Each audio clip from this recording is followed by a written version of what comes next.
Salut de retour. Alors, je voudrais aborder un sujet concernant la sexualité et plus particulièrement ce qui se nomme les démons et démones sexuels, c'est-à-dire ce qui est nommé les succubes et les incubes. Alors, pourquoi est-ce que je souhaite en parler? C'est parce que, de par mon propre vécu ainsi que de par les nombreux témoignages qu'il y a eu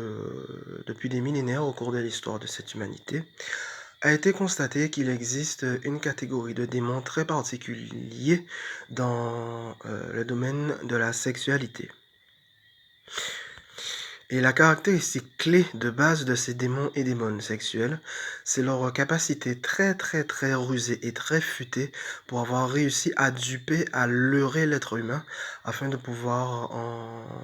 pomper et vampiriser l'énergie sexuelle de l'être humain. Énergie sexuelle qui était bien sûr coupé et amputé du divin, n'ayant plus rien à voir avec, la sexualité divine. Alors, je voudrais aussi, partager le fait que j'ai, on va dire d'une certaine façon compris, pas totalement, mais, un peu compris comment est-ce qu'en fait ces, démons sexuels et démones sexuels ont procédé pour réussir à leurrer l'être humain pour, pomper son énergie sexuelle. Alors, tout d'abord, l'être humain, de par ce que j'ai constaté, accumule tout au long de son existence la mémoire de formes de corps, à polarité masculine et à polarité, féminine. Que cela soit à l'école, que cela soit en étant dans les grandes villes, dans les voyages, dans les fêtes, dans les divertissements, à la télé, dans les médias, il y a toute une sorte d'accumulation de formes de corps humain qui se stockent dans la mémoire de l'être humain tout au long de son existence. Et là où ces démons et démones sexuels ont réussi, je dirais, entre guillemets, un coup de maître, c'est d'avoir réussi à projeter, lorsque le corps humain est en état de rêve, corps endormi, à projeter à cet instant-là une sorte de projection holographique, illusoire, reproduisant une copie, des formes, de corps humain, stockées dans la mémoire de l'être, humain et de jouer sur, la séduction et sur l'attrait, heu, à ce moment-là, de jouer sur les faiblesses et les failles profondément inscrites dans le corps humain au sujet de la sexualité. Et j'avais justement constaté ça à plusieurs reprises, quand mon corps était en état de rêve, corps endormi, où, j'avais rencontré ce que j'avais cru être dans un premier temps des, filles et des femmes que j'avais connues, que ce soit à l'école, en formation, dans le voisinage, croisées en ville, croisées dans des magasins, à la plage, vues, dans les médias et tout. Ce que j'avais cru dans un premier temps être ces filles et femmes que j'avais connues et mémorisées, eh bien, ce que j'avais constaté dans cet état de rêve, c'est qu'en fait, ce n'était pas vraiment et ce n'était pas du tout ces femmes et ces filles que j'avais connues. Mais qu'en fait, ce qui m'a mis la puce à l'oreille, je dirais, c'est, que derrière cette apparence se cachait, une sorte de d'énergie séductrice sexuelle, très exacerbée. Où à ce moment-là, j'avais constaté dans cet état de rêve qu'il y avait, comment dire? Quelque chose qui cherchait de façon très insistante à, rentrer dans quelque chose de sexuel pour, obtenir,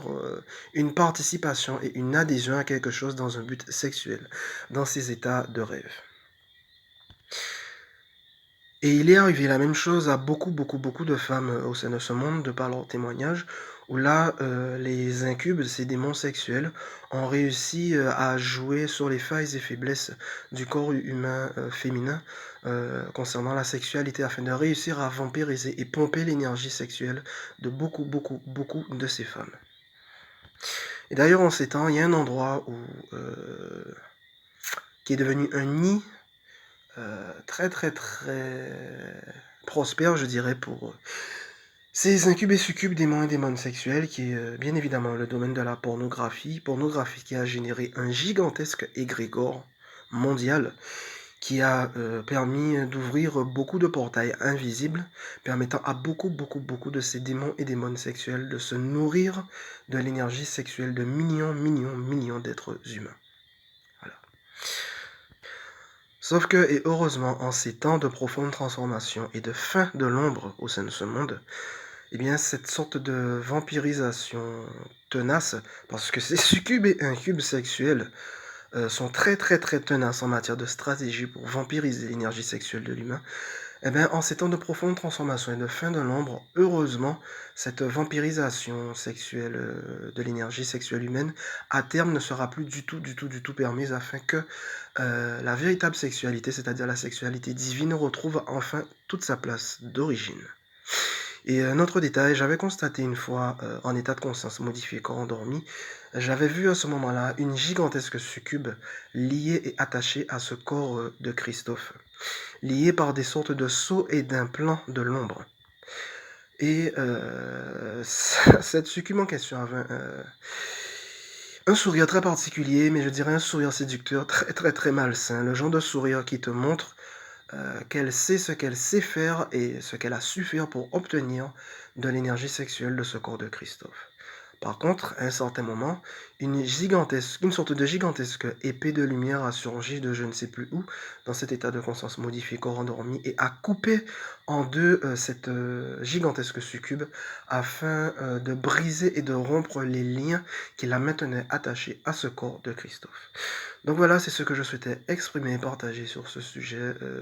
sur la fin, je dirais, la fin du règne vampire de ces entités succubes et incubes, démons et démones sexuels. Voilà, ce sera tout. Bye bye.